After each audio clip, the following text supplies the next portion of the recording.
gunung kan kudaki, lautan ku seberangi, masjid kau lewati. Sudah begitu ibu meninggal, kira-kira suami mau masuk. Bu, ada teman saya pergi haji, setia betul sama istrinya, selama menunaikan ibadah haji sayang betul sama istrinya. Takdir Allah, ternyata istrinya mendadak meninggalnya. Begitu istrinya meninggal, nangis bu sampai bengkak matanya. Saya barusan lihat laki-laki yang kehilangan istri, dukanya luar biasa. Hebat juga ini bapak, betul-betul sayang sama istrinya. Apa dia bilang? Rasanya Ustadz saya tidak bisa lagi melanjutkan hidup saya bisa mendapat semua ini gara-gara prestasi istri saya. Sabar pak.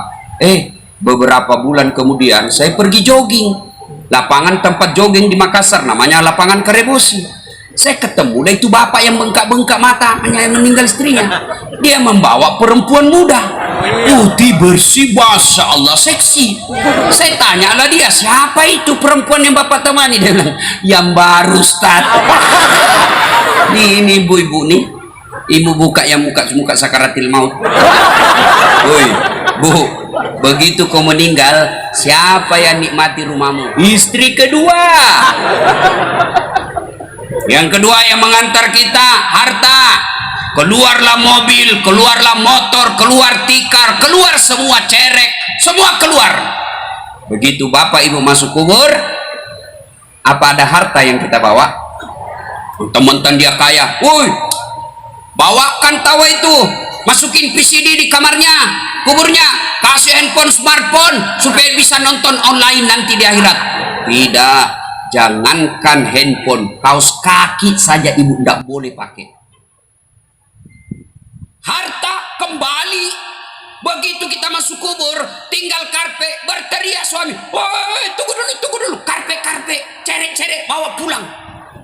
Ibu meninggal, apa yang ibu masuk? Apa masuk bu? Kain kafan. Murai yang paling kaya sampai paling miskin sama kainnya, kain kafan. Mulai sampai kaya sampai miskin sama parfumnya, apa? Kapur barus. Maka yang ketiga yang ikut mengantar kita apa? Amal kebaikan. Pulanglah kita, ditemanilah amal kita. Nah masuklah di alam kubur. Kata Nabi, ketika anak cucu Adam sudah masuk kubur, putus amal-amalnya. Amal-amal sudah putus kecuali 3. Ada yang tahu apa? Saya kasih hadiah. Ada yang tahu? Ada yang tahu apa hadiah? 1. Tunggu dulu sebelum jawab, ada passwordnya. Siapa namanya neneknya Jokowi?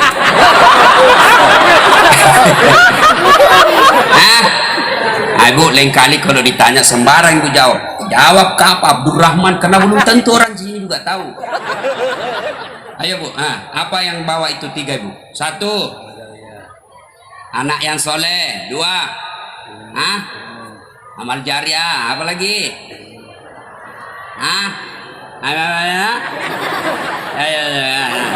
Ya betul. Hadiahnya ibu. Masih ada isinya. Ini hadiahnya ibu. Hadiah. Makasih bu. Beda uang ustadz dengan uang kapolsek.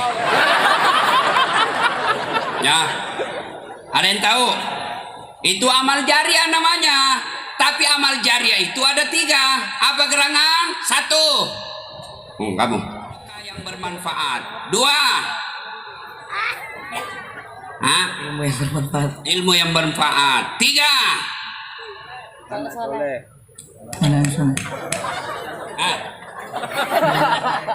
Lambat loading. Anak yang soleh dan soleha. Begitu ibu meninggal, maka 3 inilah yang akan terus menerus mengalir meskipun ibu sudah di alam kubur. Apa gerangan? 1. Ilmu yang bermanfaat. Maka ini ladang amal buat kita. Sekarang paling gampang mencari ilmu dan menyebarkan ilmu. Tidak harus jadi ustadz, tidak harus berdiri mimbar, tidak harus menjadi mubalik. Cukup cari ilmu-ilmu di WhatsApp, cari ilmu-ilmu di medsos, sebarkan. Ibu dapat baca menurut hadis ini titik. Wah, ini manfaat. Sebarkan. 100 orang yang menerima, 2 aja yang mengamalkan itu, maka kita sudah dapat tabungan dari 2 orang itu. Jangan gosip. Kalau kita gosip, ibu-ibu cepat sekali disebarkan. Gosip semua. Kira-kira ini kalau begini ibu-ibu, kau pikir dia tidak gosip? Masih gosip dia begini. Apa? Dia tidak cerita tapi bibirnya dong. Kenapa? Palsu lipstiknya. Kenapa kau tahu? Melengket di giginya. Kenapa? Jilbabnya kayak umbul-umbul. Tidak serasi roknya dengan bajunya. Bahkan saya pun tadi ada yang gosip, saya lewat. Apa dia bilang? Itu yang Ustadz dari Makassar. Itu juga bajunya waktu di YouTube. Mencengkelkan. Ada lebih-lebih tidak bagus. Lama dia tunggu saya, Pak. Begitu dia lihat langsung. Oh, apa dia bilang? Ternyata kecil aja orangnya. Kau ngomong kayak bilang, gagah rupanya aslinya.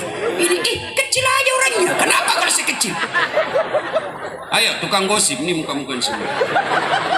Jangan sebarkan gosip, karena menyebarkan gosip itu habis amal kebaikan. Pahala-pahala. Adik-adik sekalian yang belajar agama, yuk sebarkan ilmu. Jangan ilmu yang membuat orang takut beragama. Sekarang banyak anak-anak baru belajar agama 3 bulan, rasa-rasanya hanya dia yang mau masuk surga. Kayak dia aja panitia hari kiamat.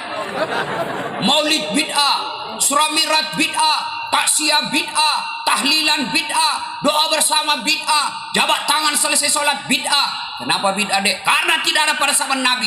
Itu tidak boleh lakukan. Sini. Kalau alasanmu tidak ada pada zaman Nabi, kau ceramah jangan pakai mic. Kenapa? Ini tidak ada pada zaman Nabi. Bid'ah.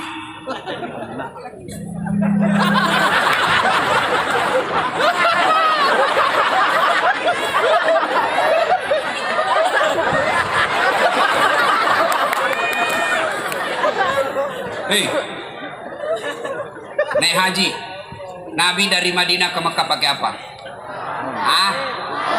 Pakai apa? Pakai onta. Berarti naik pesawat bid'ah. Kenapa? Nabi tidak pernah naik haji pakai pesawat. Maka silakan kalian naik onta. Naik onta lah kau pergi ke Jeddah, ke Mekah. Dari sini kau naiklah pakai onta. 17 tahun kau tidak sampai. Ini ada baru belajar agama 3 bulan, kayak dia saja yang mau masuk surga. Jangan begitu, bos. Surga itu luas. Kalau kau tidak mau maulid, kami hargai. Silahkan kau tidak usah maulid, tapi jangan kau tuduh kami sesat. Sakitnya tuh di sini. Sampai saya pun di Facebook dimaki-makinya. Apa ini Ustadz Dasat? Cerita sunnah-sunnah. Kau tidak pelihara sunnah. Kenapa kau tuduh saya tidak pelihara sunnah? Buktinya kau tidak pelihara jenggot. Ya mau diapa kalau tidak mau tumbuh? Gara-gara jenggot dia marah-marah sama saya. Beleng-beleng. Panas ibu ya. Panas. Saya membayangkan ibu ini dari jam 8. Saya aja baru 1 jam di sini sudah kayaknya basah semua ini. Pasti ini semua sudah basah keteknya ini bu.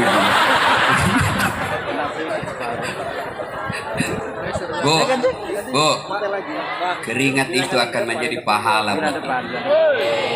Bayangkan, ya, orang bermajelis mendengarkan tausiah, menuntut ilmu 1 jam, kata Nabi, lebih utama daripada kau semalam suntuk sholat tahajud.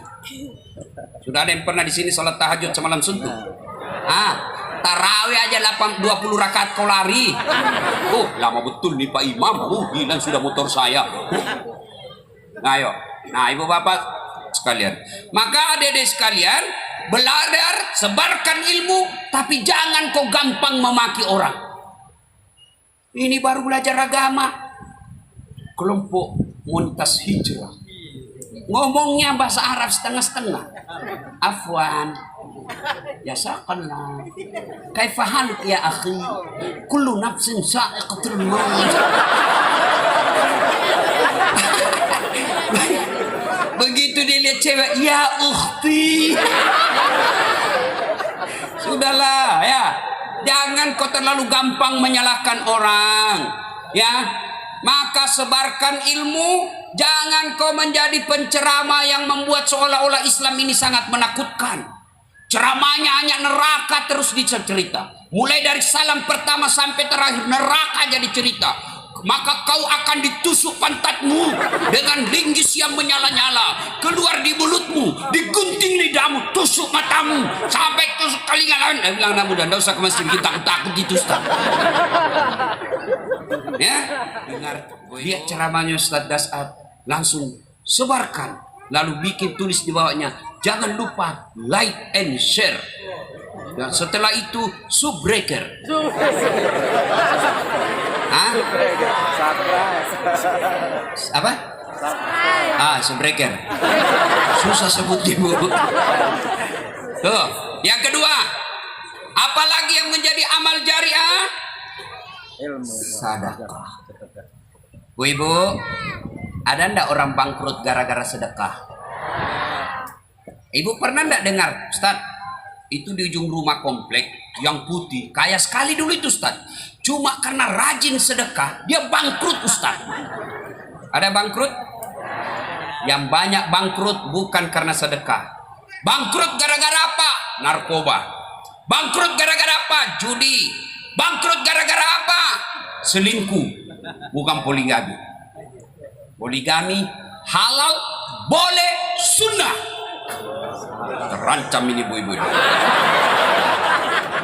Woi, saya kalau di Sulawesi, kalau saya sudah berdiri, ibu-ibu langsung bilang mati lagi kita ini. Poligami aja lagi dibahas ini Ustaz. Ibu, boleh tidak setuju poligami, boleh ibu tidak mau suaminya poligami, tapi jangan mencela poligami. Kenapa? Poligami itu bagian daripada ajaran Islam. Ibu, Bu, mau cepat masuk surga? Mulai terancam lah ini. Mau Bu? Mau? Maka izinkan suamimu kawin lagi. Bu. Kami ini laki-laki sebenarnya tergantung istri. Kalau istrinya sopan, tutur katanya lembut, belum pulang suaminya sudah siap masakan kesenangan suaminya, tidur suaminya dia urut-urut telapak kakinya, lalu dia sopan ngomongnya, datang mertuanya, orang tuanya suaminya dia hormati, datang ipar-iparnya, saudaranya suaminya dia muliakan, maka siapapun yang goda suamimu dia tidak akan tergoda. Kenapa? Ada bidadari di rumah.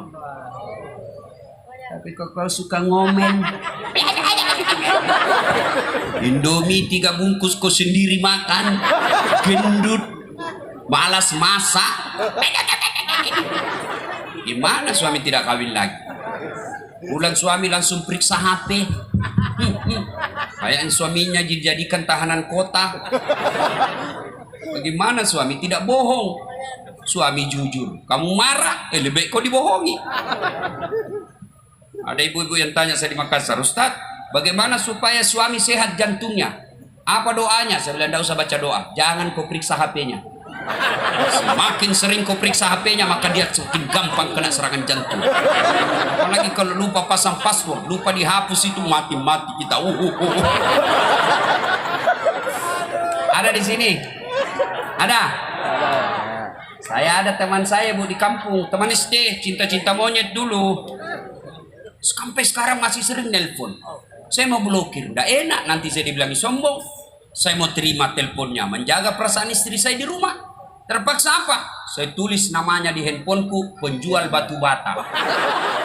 Yang menelpon, bunyi dilihat sama istri saya, dia teriak, Ustaz, penjual batu bata. Jangan kau angkat sayang, itu tagihan. Tagihan. Oh, dia tidak mau angkat Bu, karena kalau tagihan uang belanjanya saya ambil. Selamatlah saya. Suatu ketika saya pulang ceramah, saya bikin teh. Capek saya bikin teh. Saya ambillah itu gula. Masuk saya teh, kenapa asin? Saya pergi lihat toples, tulisannya gula, isinya garam.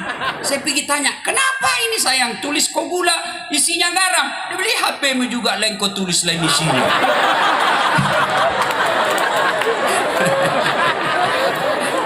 Bu, bu, kami suami tergantung istri. Kalau istri sopan percaya, tidak mungkin suami itu berkhianat.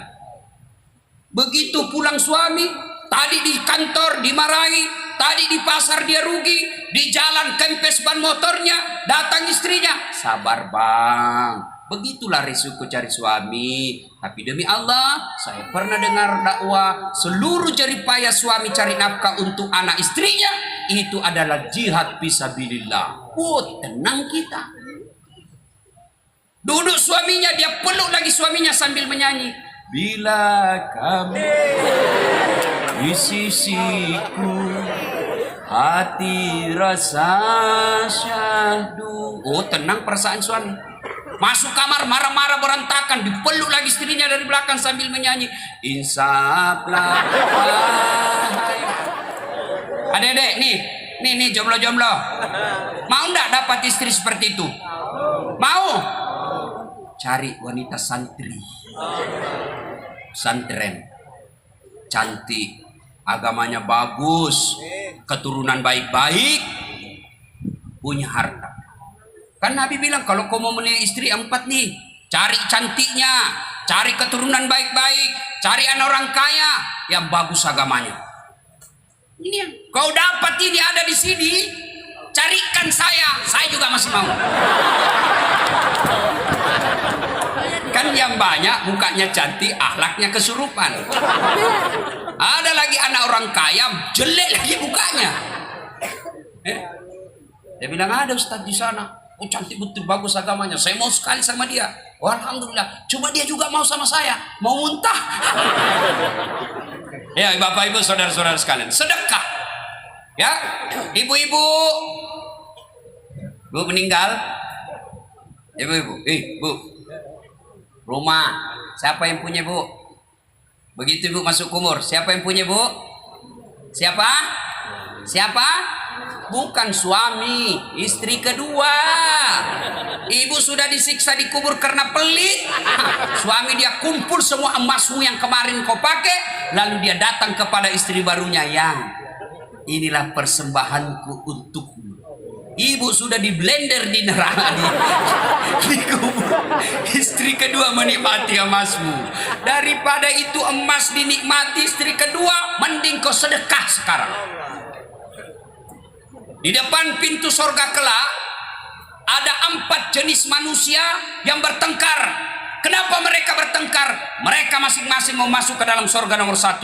Siapa mereka? 1. Tersangka pertama maju. Kenapa kau merasa lebih berhak masuk dalam surga? Jibril, saya dulu haji mabrur. Sebelum saya haji saya malas sholat. Setelah haji saya sholat bukan cuma 5 waktu, tapi saya selalu berjamaah di masjid. Katanya haji yang mabrur nomor 1 masuk surga. Katanya. Siapa kasih tahu kau? Ustadz. Kalau begitu mundur. Tidak boleh kau dahului ustadzmu. Mundur. Panggil orang kedua. Kamu, kenapa kau merasa berhak masuk surga? Jibril, saya dulu mati syahid membela agama Allah. Katanya mati syahid nomor 1 masuk surga. Siapa kasih tahu kau? Ustaz. Kalau begitu sama, mundur. Tidak boleh kau lumbai gurumu. Mundur orang kedua. Panggil orang ketiga. Kamu kenapa merasa nomor 1 masuk surga? Saya dulu kaya Jibril, kaya pemurah. Saya bantu pesantren, saya bebaskan tanah pesantren, saya bantu anak yatim, saya bikinkan pondoknya, saya bikinkan kamarnya, saya buatkan kelasnya. Katanya orang tanya, siapa yang kasih tahu kau? Ustaz. Sama, mundur semua. Tidak boleh kau dahului ustadzmu. Mundur. Panggil orang keempat. Kamu kenapa merasa nomor 1 ke dalam surga? Saya yang dicerita tadi 3 orang. Saya yang Ustaz Dasat. Kalau gitu Ustaz silakan maju. Masuklah Pak Ustaz. Jalan.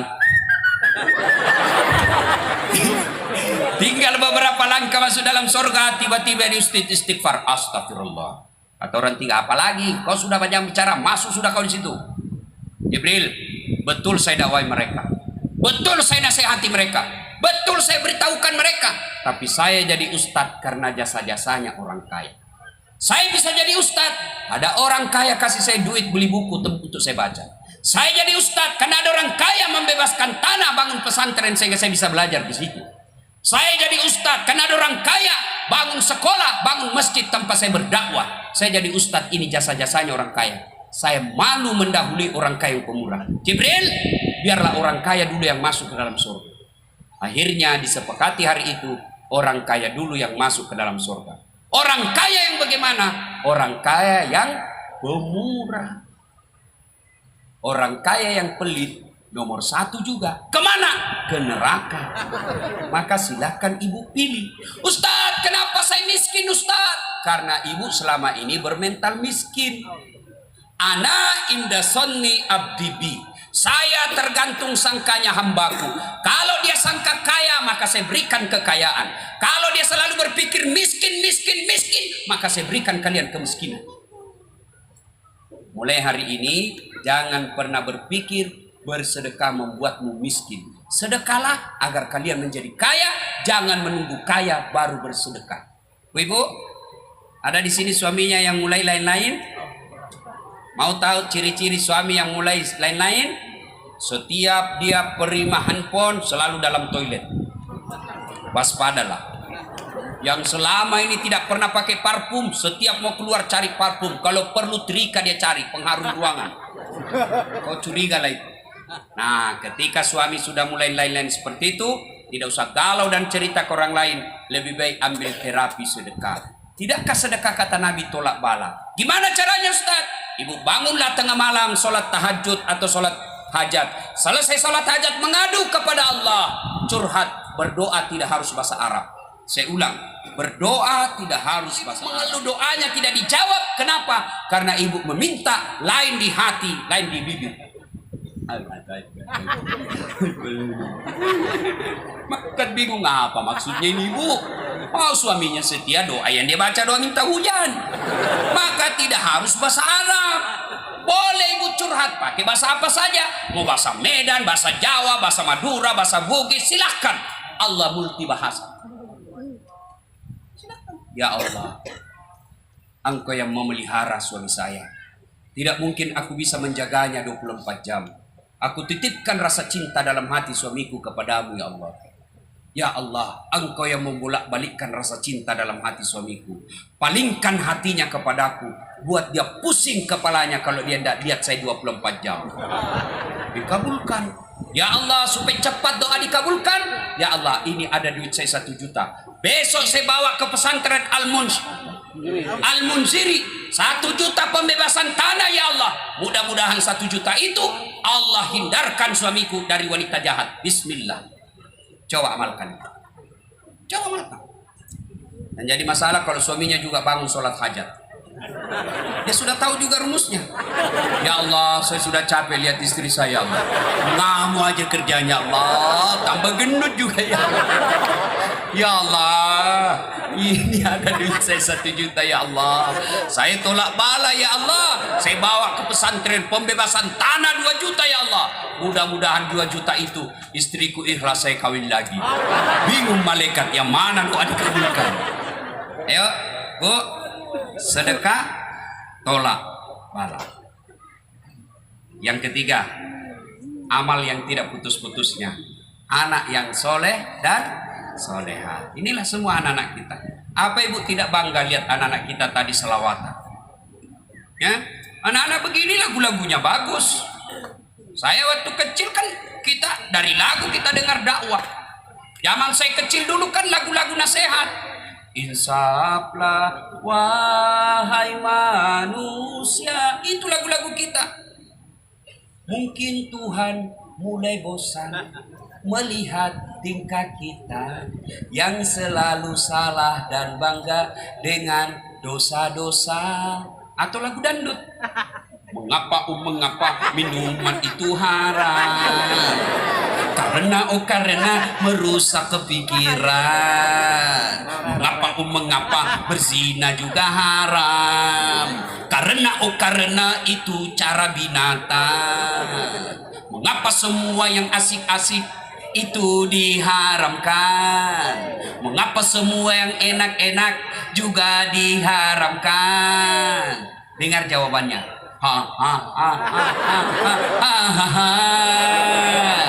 Itulah perangkap setan, umpannya ialah bermacam-macam kenikmatan itu setan.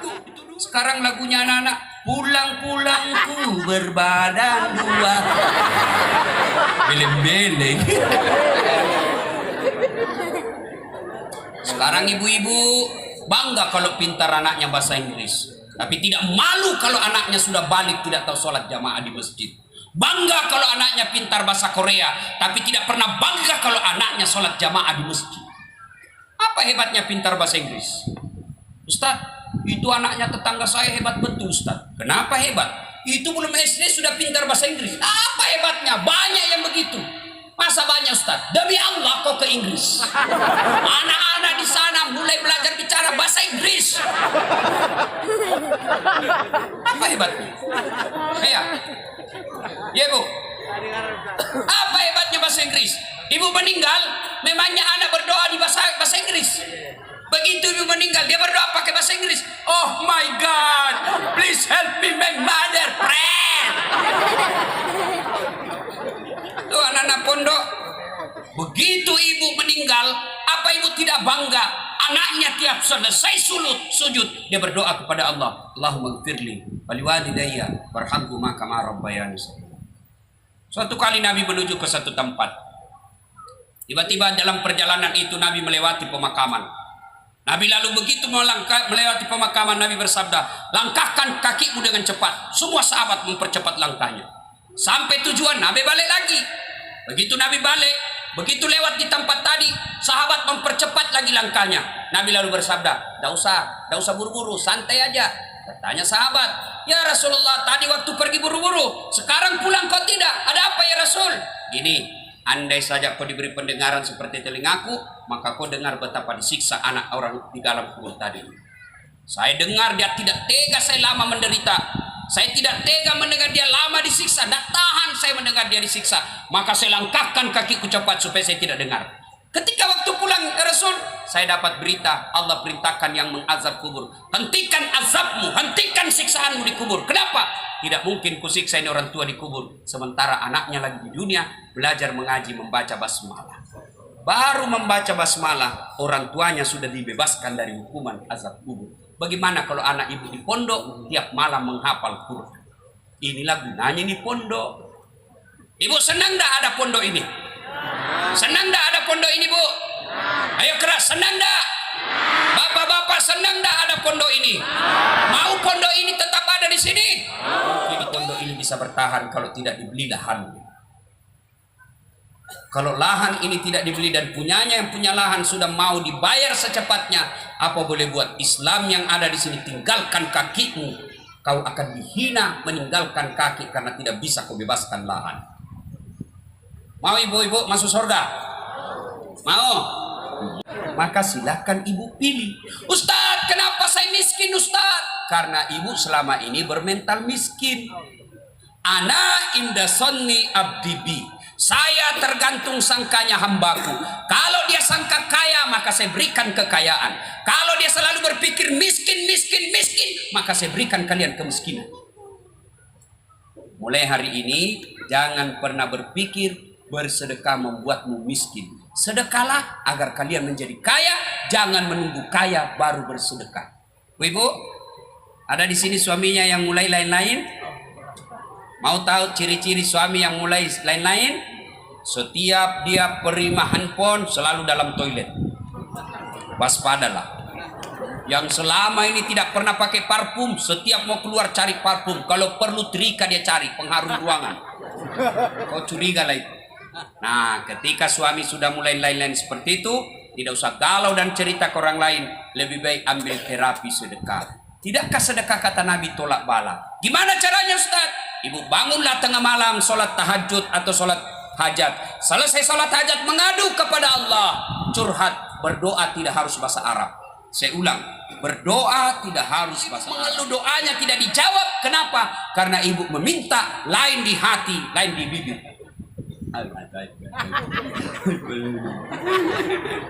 Kan bingung apa maksudnya ini ibu. Oh, suaminya setia, doa yang dia baca doa minta hujan. Maka tidak harus bahasa Arab. Boleh ibu curhat pakai bahasa apa saja. Mau bahasa Medan, bahasa Jawa, bahasa Madura, bahasa Bugis, silahkan. Allah multi bahasa. Ya Allah, Engkau yang memelihara suami saya. Tidak mungkin aku bisa menjaganya 24 jam. Aku titipkan rasa cinta dalam hati suamiku kepadamu ya Allah. Ya Allah, Engkau yang membolak-balikkan rasa cinta dalam hati suamiku. Palingkan hatinya kepadaku. Buat dia pusing kepalanya kalau dia tidak lihat saya 24 jam. Dikabulkan. Ya Allah, supaya cepat doa dikabulkan. Ya Allah, ini ada duit saya 1 juta. Besok saya bawa ke pesantren Al-Munziri 1 juta pembebasan tanah ya Allah. Mudah-mudahan 1 juta itu Allah hindarkan suamiku dari wanita jahat. Bismillah. Coba amalkan. Coba amalkan. Dan jadi masalah kalau suaminya juga bangun sholat hajat. Dia sudah tahu juga rumusnya. Ya Allah, saya sudah capek lihat istri saya Allah. Ngamu aja kerjanya Allah. Tambah gendut juga ya Allah. Ya Allah, ini ada duit saya 1 juta ya Allah. Saya tolak bala ya Allah. Saya bawa ke pesantren pembebasan tanah 2 juta ya Allah. Mudah-mudahan 2 juta itu istriku ikhlas saya kawin lagi. Bingung malaikat yang mana doa dikabulkan. Ayo Bu, sedekah tolak bala. Yang ketiga, amal yang tidak putus-putusnya, anak yang soleh dan soleha. Inilah semua anak-anak kita. Apa ibu tidak bangga lihat anak-anak kita tadi selawatan? Ya, anak-anak begini lagu-lagunya bagus. Saya waktu kecil kan kita dari lagu kita dengar dakwah. Zaman saya kecil dulu kan lagu-lagu nasihat. Insaflah wahai manusia. Itu lagu-lagu kita. Mungkin Tuhan mulai bosan melihat tingkah kita yang selalu salah dan bangga dengan dosa-dosa. Atau lagu dangdut. Mengapa minuman itu haram? Karena merusak kepikiran. Mengapa berzina juga haram? Karena itu cara binatang. Mengapa semua yang asik-asik itu diharamkan? Mengapa semua yang enak-enak juga diharamkan? Dengar jawabannya. Itulah perangkap setan, umpannya ialah bermacam-macam kenikmatan setan. Sekarang lagunya anak-anak, pulang-pulangku berbadan 2. Beleng-beleng. Sekarang ibu-ibu bangga kalau pintar anaknya bahasa Inggris, tapi tidak malu kalau anaknya sudah balik tidak tahu sholat jamaah di masjid.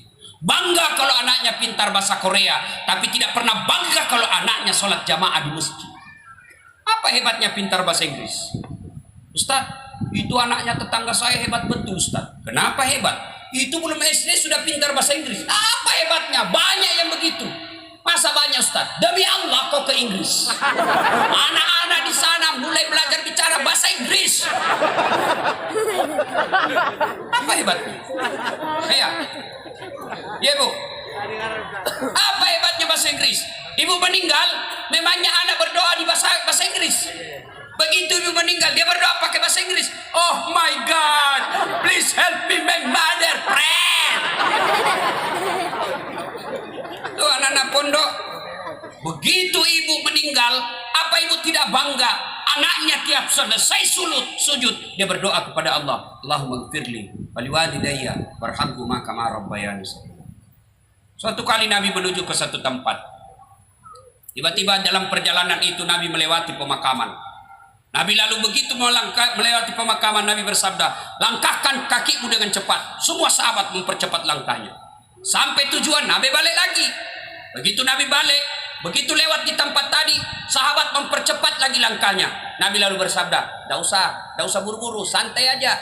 Bertanya sahabat, "Ya Rasulullah, tadi waktu pergi buru-buru, sekarang pulang kok tidak? Ada apa ya Rasul?" Gini, andai saja kau diberi pendengaran seperti telingaku, maka kau dengar betapa disiksa anak orang di dalam kubur tadi. Saya dengar dia tidak tega saya lama menderita. Saya tidak tega mendengar dia lama disiksa. Tidak tahan saya mendengar dia disiksa. Maka saya langkahkan kakiku cepat supaya saya tidak dengar.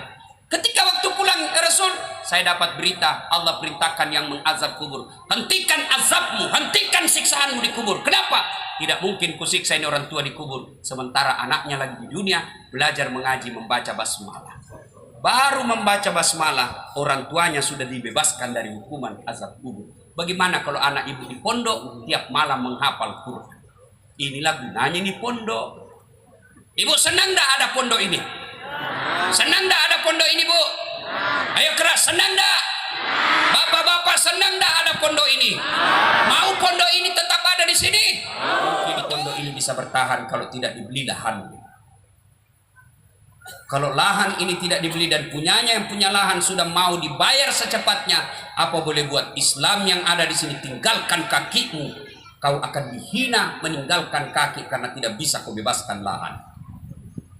Mau ibu-ibu masuk surga? Mau?